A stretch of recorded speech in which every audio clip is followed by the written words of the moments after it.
drama scenes with drama queens and heroes acting out there on the silver screen. Come grab a seat, the popcorn is on me.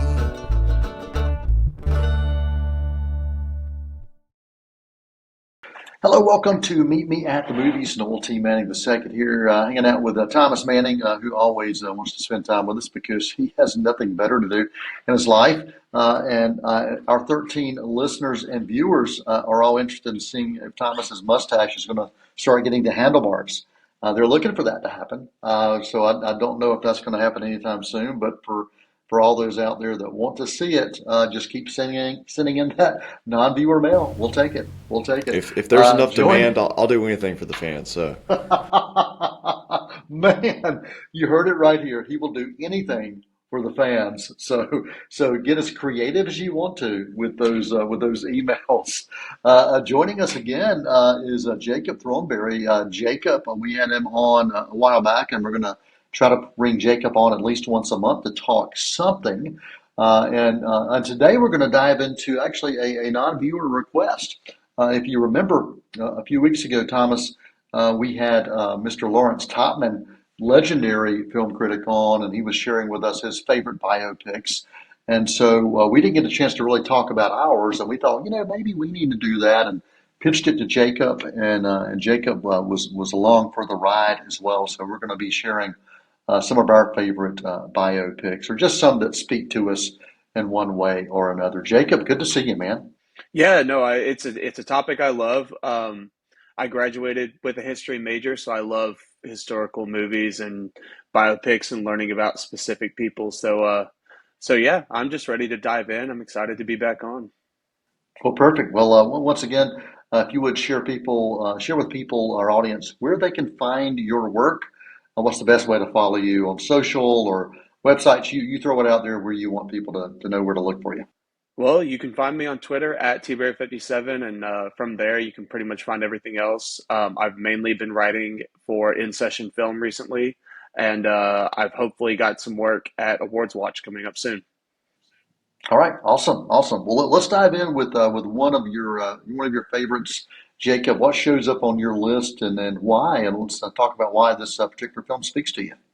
So for my list, you told me to get 3 to 4 films together, so I tried to break it up into categories. I did a historical, a musical, and a sports. So I'm going to start with the historical biopic, and for me, uh, as a historian, one of the coolest things in honestly in human history is going to the moon. And I think that what Damien Chazelle did with First Man, making it not just a standard, run of the mill biopic, but also putting real thought and care behind it, making it a story about not only people who want to get to the moon to win the space race, but a father who was struggling with losing a daughter and wanted to kind of prove to her that he could reach the stars. It was one of those things that watching in the theater was incredibly emotional, and every time I've seen it after, I've always thought that this was Damien Chazelle's masterpiece, and I think that it will stay that way for me. I think it's a flawless movie. Over the weekend, I was actually talking to some fellow film critics, entertainment journalists about the versatility of Damien Chazelle as a director, and he can do so many different things. He's proven that he could do the historical biopic epic. He can do a musical, which we've seen. He can do this kind of indie darling, and then he can also do a kind of a throwback to classic early Hollywood in a way that's just really one of those grand scale pieces. And whether you love, hate, or indifferent to what he does, I will say that I'm just impressed with what he chooses to pursue. And I'm always wanting to watch what he does, and I may not love everything he does, but I do really applaud him for making the effort to say, I'm not going to stick to one genre. I'm excited to explore more. Thomas, any thoughts you want to make sure you share about this particular film, or any feedback for Jacob? Yeah, I've only seen First Man one time, but what really sticks out is just that first moment when Armstrong steps on the moon and the sound just completely cuts out and you're just completely enveloped in silence. And I didn't even see this movie in theaters, watch the screener at home, but I imagine if somebody was lucky enough to see that in IMAX or Dolby, that probably had to have been one of the most immersive cinematic experiences ever. So, Jacob, I don't know, did you get a chance to see it in theaters? So I actually have a really funny story about when I did get to see it in theaters. So this movie came out at the exact same time that the original Venom came out. And I did get to see it in theaters. I had to see it twice because of this reason. The first time I saw it in theaters, when the sound cut out, all you could hear was Venom talking from the IMAX screen. And so we're all in a silent theater, and you've got Venom like many names that I probably can't say on here, and a whole bunch of other stuff.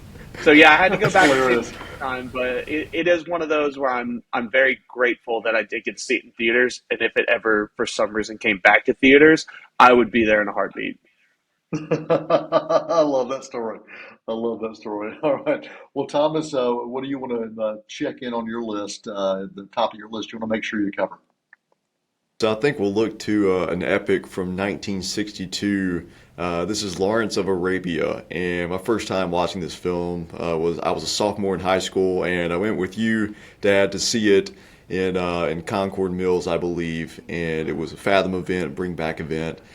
And before watching this movie, I'd heard Steven Spielberg's famous story of watching this for the first time as a kid, and then almost wanted to give up on his dream to be a filmmaker right then and there because he didn't think he could ever in a million years reach that standard. I'm glad he ultimately did decide to pursue a career in filmmaking because I think the whole world has benefited from that. But what David Lean did, just from a standpoint of combining this epic, sprawling scope and scale with a very intimate and emotional story. It just was something that kind of just burrowed into my mind. And we have Peter O'Toole as Lawrence. This actually earned O'Toole his first of 8 Academy Award nominations over the course of his career.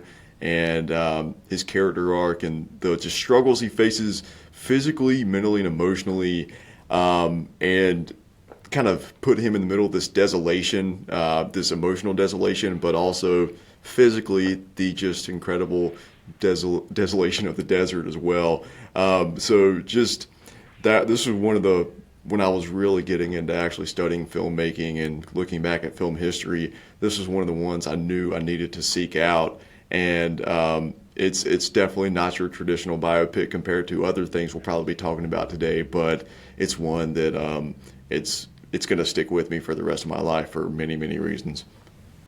Yeah, there are some films, Thomas and Jacob, that earned the title classic early on when they're released. You're like, okay, this is one of those instant classics. And sometimes that title over the years it gets kind of tarnished and it doesn't really hold up. But this one, I will echo what you said, Thomas. This movie holds up. I remember going to that screening with you, and it was the first time I'd seen it on the big screen as well. I'd watched it initially, originally on a television release, movie of the week kind of thing, and then I saw it on VHS, and then got a chance to see it on DVD. But so seeing it in the theater had a whole different appreciation for it for me. So yeah, I echo that. Jacob, any thoughts on Lawrence that you want to make sure you pitch in before I dive in? Yeah, I mean, going back to kind of what I've been saying the whole time about some of my favorite historical movies, I've always been a fan of the Vietnam War films because they show the soldier struggle and they show how war can truly affect someone mentally. And I think that Lawrence of Arabia is one of the first acts of anti-war, PTSD, showing how that can affect a soldier when they're, thrust into a battle that they feel like they can't win. And um, the first time I saw Lawrence of Arabia, I was in awe because it looks, feels, and sounds better than some movies that are released today. And it was, made in the early '60s. It's like you said, it is a pure classic of a film, and a great pick, honestly. For my first choice, and what's interesting, all of my choices that I've got on the list I wanted to talk about are all released in the early '90s, and that was a time when I really truly first started appreciating film for the art form aspect of it. That's when I was in college and started to explore film in a much deeper level. Always loved it, but that was the time that was really impactful to me. And so it was interesting as I was going down the list of some of those that just have been standouts for me. They're all from that time period.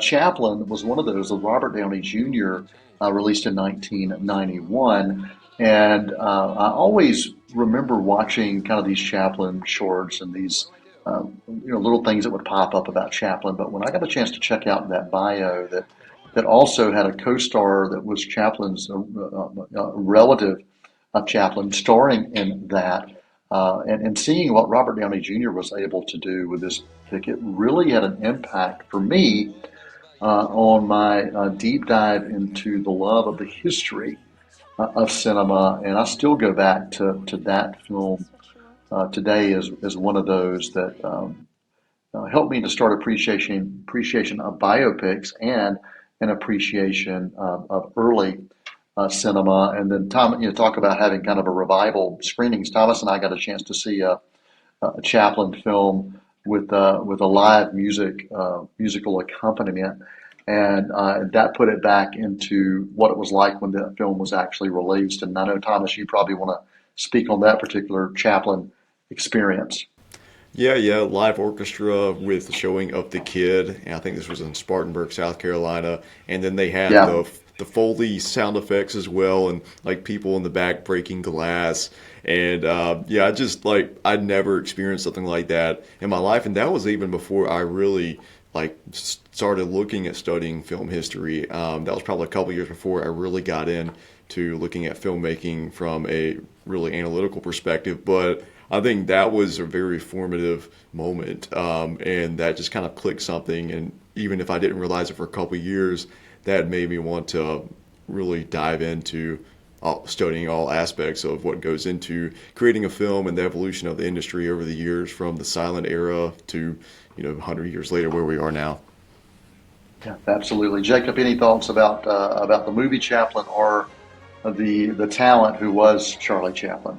So Chaplin is a missed spot on my list. I've never seen it before, but I do love Robert Downey Jr. and it is one that I want to get back and watch. But for Charlie Chaplin himself, I have to say it might be a hot take, but my favorite of his is actually The Great Dictator. So Oh, yeah, yeah. not even one of his silent films. I think what The Great Dictator did, not only as a movie but as like a pure attack of Hitler of the time before the Mhm. U.S. was Yep. even in the war, I think is just one of the most um, bold things that a filmmaker can do, and that's what Hmm. Chaplin was. He was just a bold filmmaker who always was taking risks, um, and one of the greats.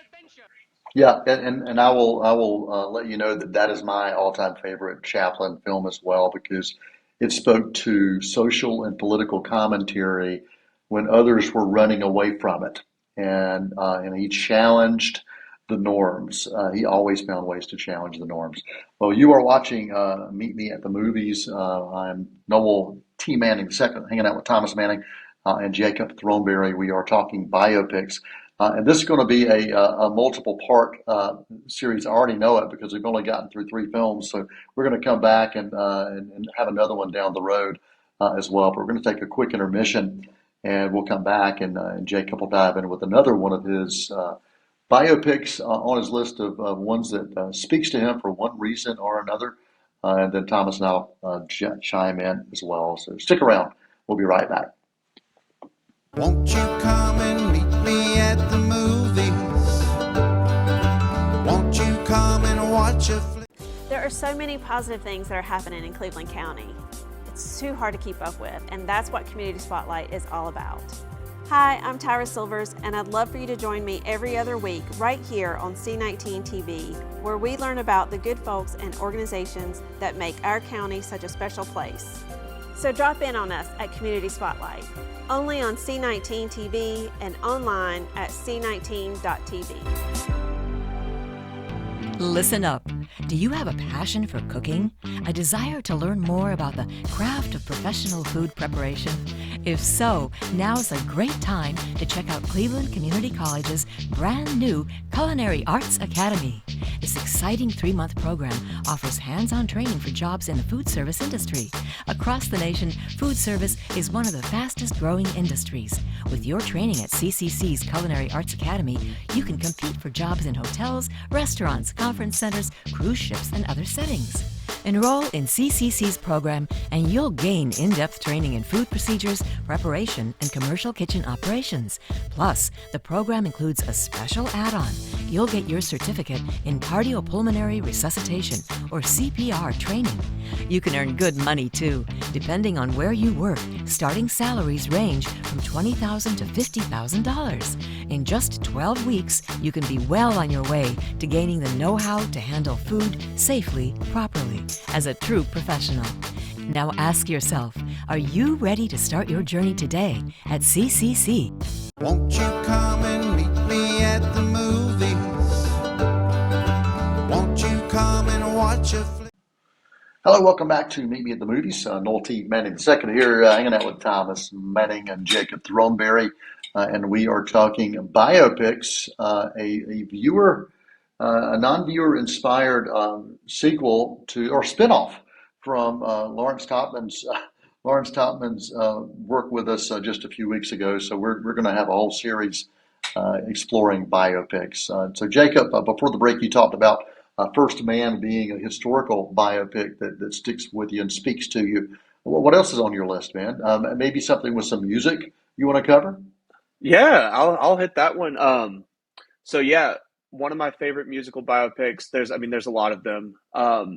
And maybe this is recency bias, but I think Tick Tick Boom might be one of not only my favorite biopics, but it's probably my favorite musical ever. I think the work that Andrew Garfield is doing is unbelievable. It's my favorite musical performance. It is something that is so committed at every ounce, every level. It's something that some other biopics, not to name any names, Bohemian Rhapsody, don't have as committed performers in them.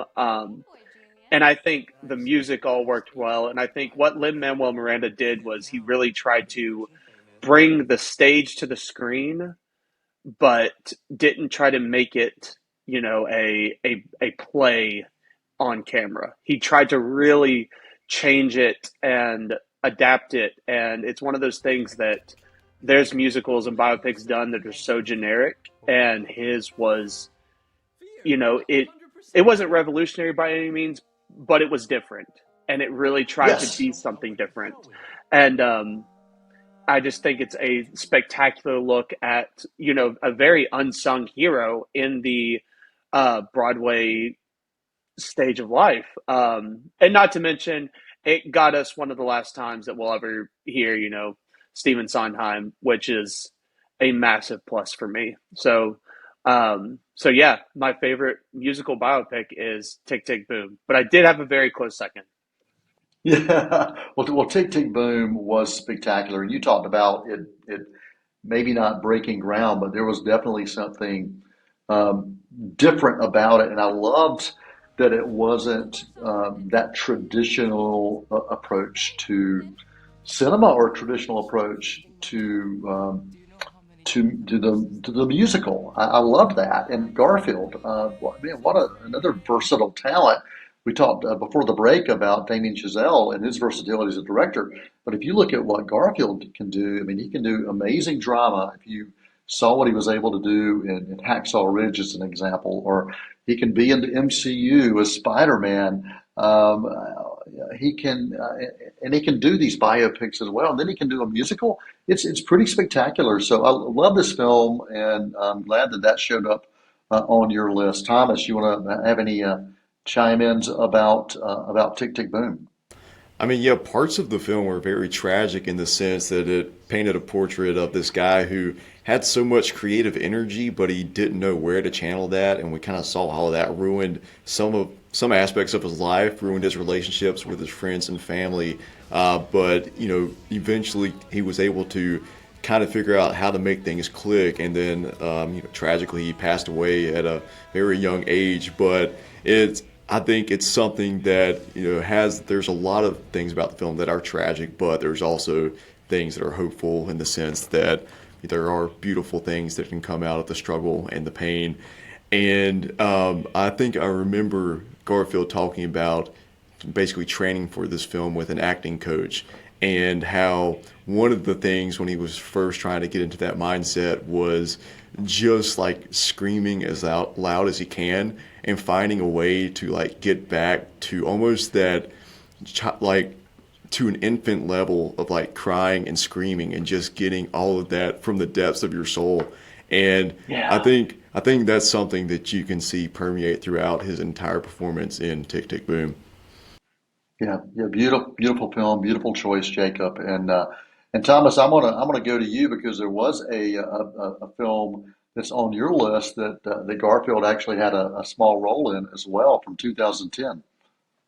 That's right. I was talking about The Social Network from David Fincher, and honestly think this is one of the most important films of the past 20 years. It came at the beginning of the 2010s, and I think it predicted a lot of what would drive conversations in our culture within the next decade in terms of, tech bros basically running the world, and how internet privacy has become such a discussion point. From the opening scene, the dialogue sequence with Eisenberg and Rooney Mara just sitting almost like a sword match of dialogue with that Aaron Sorkin dialogue. They shot this over the course of 2 days. It took them 99 takes, and that just speaks to Fincher's insane perfectionism. I'm sure working with Fincher would probably be an extremely stressful experience, but the results always speak for themselves. And you mentioned Garfield, the scene later on when he comes to the realization that Zuckerberg has basically betrayed him. He thought this was his best friend, but he's completely cut him out of the company.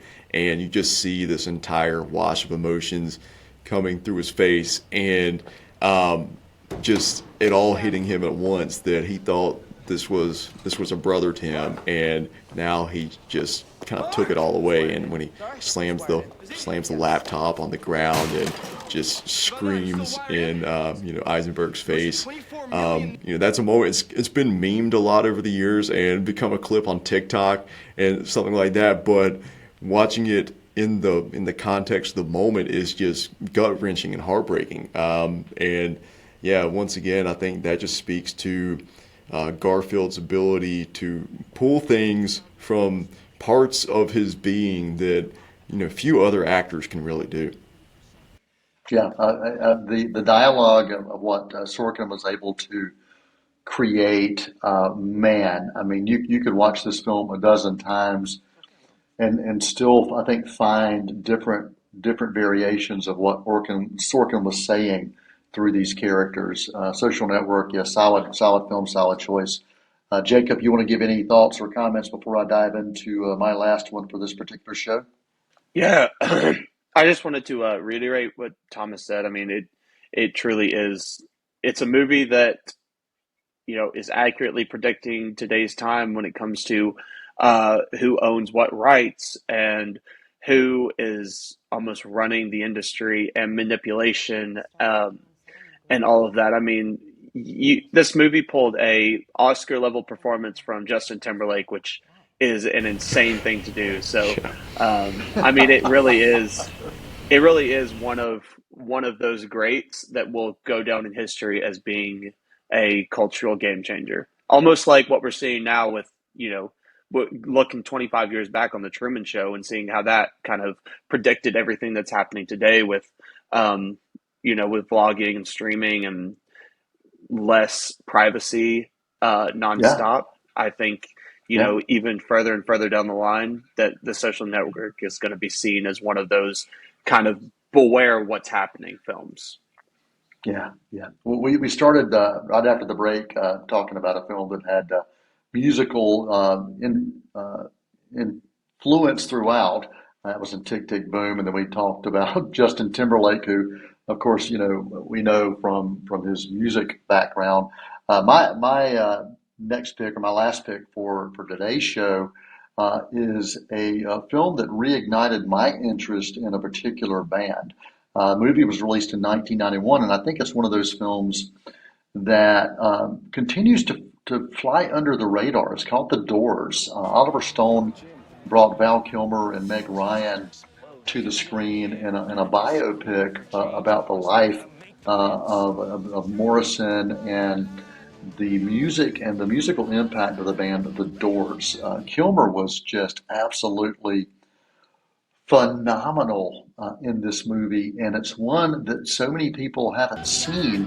When you think about Oliver Stone films, it's not one of those that typically gets mentioned in the Oliver Stone list of top films that people think about. But for me, and I could have picked a bunch of Oliver Stone films to show up in the biopic category.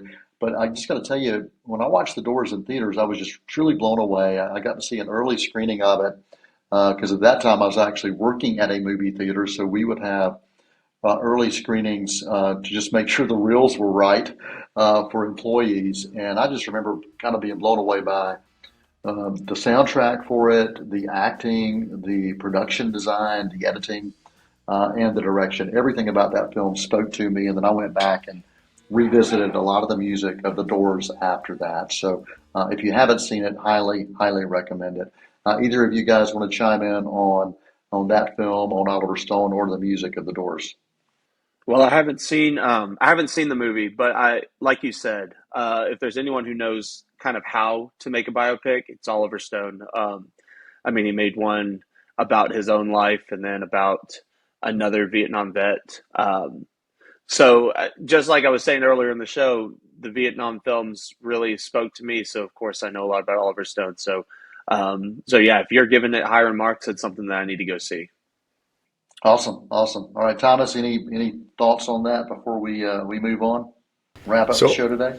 Yeah, so I haven't seen the film either, but I'm familiar with it, and I've seen it pop up on streaming. And when I'm scrolling through trying to find something to watch, I'm like, maybe I need to watch that at some point. And obviously, I knew Val Kilmer had the lead role, but I didn't realize until just now that it was an Oliver Stone film. So thanks for pointing that out, and that definitely piques my interest, and I'll probably move that higher up the priority list for me to watch. We are at a time for this particular episode of Meet Me at the Movies. We're talking biopics because you wanted it.